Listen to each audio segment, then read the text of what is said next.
The year is 1944. Snow falls silently across a fractured European landscape, blanketing the scars of war. Deep underground, soldiers huddle in a world of concrete, steel, and shadow. A single lantern flickers, casting long shapes on the bunker's damp walls.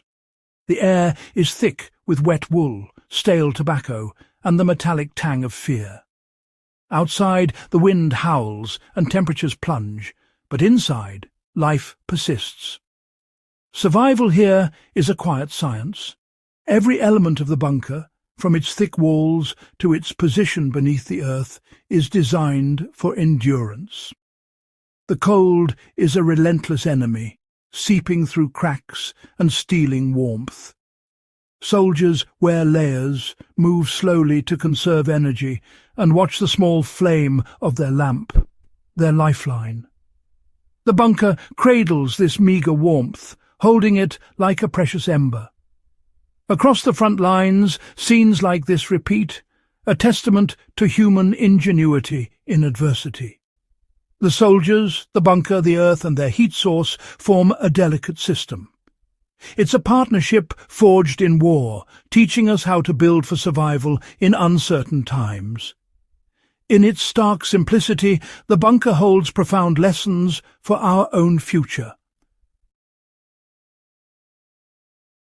The secret to the bunker's warmth lies in its massive reinforced concrete walls. This dense material acts as a giant thermal battery, slowly absorbing heat from bodies, stoves, or even a single lantern. Known as thermal mass, this process is like a stone left in the sun, warm long after sunset. The concrete buffers against outside temperature swings, radiating stored heat back into the living space at night. Soldiers may not have known the physics, but they felt the effect. The bunker stubbornly refused to freeze. Unlike a modern heater's quick, fleeting warmth, the bunker's radiant heat is constant and efficient. High thermal mass is a cornerstone of passive survival design. The structure itself helps regulate the climate. The concrete resists rapid change, taking a long time to cool or warm. For the soldiers, this slow thermal rhythm was their greatest ally. The bunker's heartbeat with steady warmth, providing life support in the coldest conditions. It was engineering as survival. The structure was not just a shield, but an active partner in keeping its occupants alive. Beyond concrete, the bunker's greatest ally was the earth itself. These structures were buried under meters of soil and rock, a technique called earth sheltering. The ground is a natural thermal regulator, maintaining a steady temperature year-round. This insulation shields the bunker from blizzards and sub-zero air, surrounding it with a stable 5 to 10 degrees Celsius. The battle for warmth is half won before it begins. Heat generated inside has nowhere to escape, trapped by the Earth's insulating blanket. Even a small heat source could keep the bunker livable. Like hibernating animals, the soldiers used nature's strategy for survival. The bunker became a microclimate, a carefully designed habitat integrated with its environment. It was a partnership with the planet, using the Earth's stability to create sanctuary from the deadly cold. Keeping a sealed bunker warm is one thing. Keeping the air safe is another. Without ventilation, oxygen drops and moisture builds, leading to damp, mold, and danger. The solution-controlled ventilation. Designers use small indirect vents or air pipes, often running through the earth to pre-warm incoming air. Fresh air entered gently, while stale, moist air escaped through higher vents, using basic physics to advantage. This slow, constant airflow prevented toxic gases and dampness without losing precious heat. The key was balance, Enough air to breathe, but not enough to chill the space. Unlike drafty old houses or sealed modern ones, the bunker system was purposeful and efficient. Air quality was as vital as warmth. The bunker's methodical breathing kept its occupants healthy and alive. Survival depended on this simple, clever system. Modern homes rely on powerful on-demand heating, but in a bunker that approach was impossible and wasteful. The secret was a small, steady, constant source of low-level heat, a wood stove, a lamp, or just body heat. This slow burn matched the bunker's design, charging the thermal mass of the concrete walls. The goal wasn't to heat the air, but to warm the structure itself, which then radiated comfort back into the room. Radiant heat from the walls was more lasting and profound than hot air. Consistency mattered more than intensity. A marathon, not a sprint. The bunker maintained a stable, survivable temperature, even with minimal fuel. The small flame worked in partnership with concrete and earth, proving that slow and steady wins the battle against winter. In survival, a gentle, constant heat is more powerful than a roaring fire. Comparing a modern house to a World War II bunker is like comparing a glass house to a granite fortress.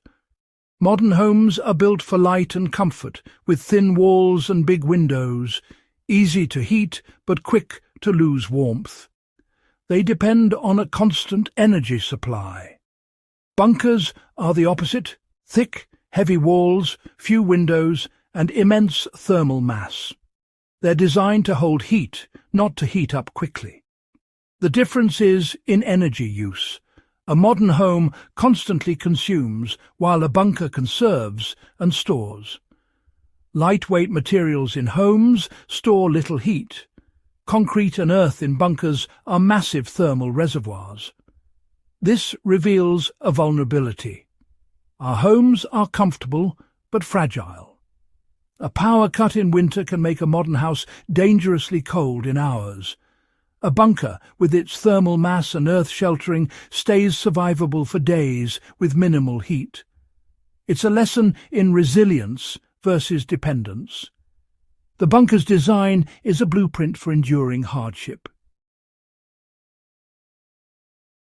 The bunker's philosophy is brutally simple: survival over comfort. Every feature, from thick walls to cramped spaces, is designed for one thing: staying alive. Energy conservation is paramount, heat loss is minimized, and ventilation is just enough for life. The living space is small, easier to keep warm, and often claustrophobic. These compromises make survival possible when resources are scarce. Modern homes, by contrast, are built for comfort, with large spaces and big windows. Great when energy is abundant, risky when it's not. Our comfort has come at the cost of resilience. The bunker reminds us that true shelter works in the worst-case scenario. Its passive survivability relies on physics: thermal mass, insulation, and controlled airflow. It's a machine for living that needs little fuel. There's a profound difference between a comfortable house and a resilient shelter. In uncertain times, resilience may be the quality we need most. The bunker's lessons are more relevant than ever. The frozen bunkers of World War II offer practical wisdom for today's challenges: climate change, energy insecurity, and extreme weather. First, use thermal mass build with dense materials like concrete or stone to store and release heat. Second, embrace earth sheltering. Berms, green roofs, or building into hillsides provide natural insulation and stability. These strategies reduce energy use and keep homes livable during outages. Finally, use smart controlled ventilation. Modern heat recovery systems capture warmth from outgoing air, just like the bunker's clever vents. This blend of old and new creates homes that are efficient, comfortable, and resilient. The bunker's logic is a blueprint for building better, safer communities. Its lessons are a call to adapt and thrive. The World War II bunker is more than military engineering. It's a masterclass in survival. Concrete, earth, and a steady flame created a robust, efficient, independent system. These principles are timeless, offering alternatives to our high-consumption, low-resilience housing. They invite us to see our homes as partners in comfort and security, not just energy consumers. Embracing these ideas means safer, more efficient homes and communities. Good thermal mass and passive design keep homes comfortable during blackouts. Earth-sheltered communities withstand storms and extremes. This isn't about returning to the past, but combining ancient wisdom with modern tech for a sustainable future. The science of survival from those bunkers is a blueprint for resilience. The past has already shown us the way, if we're willing to learn.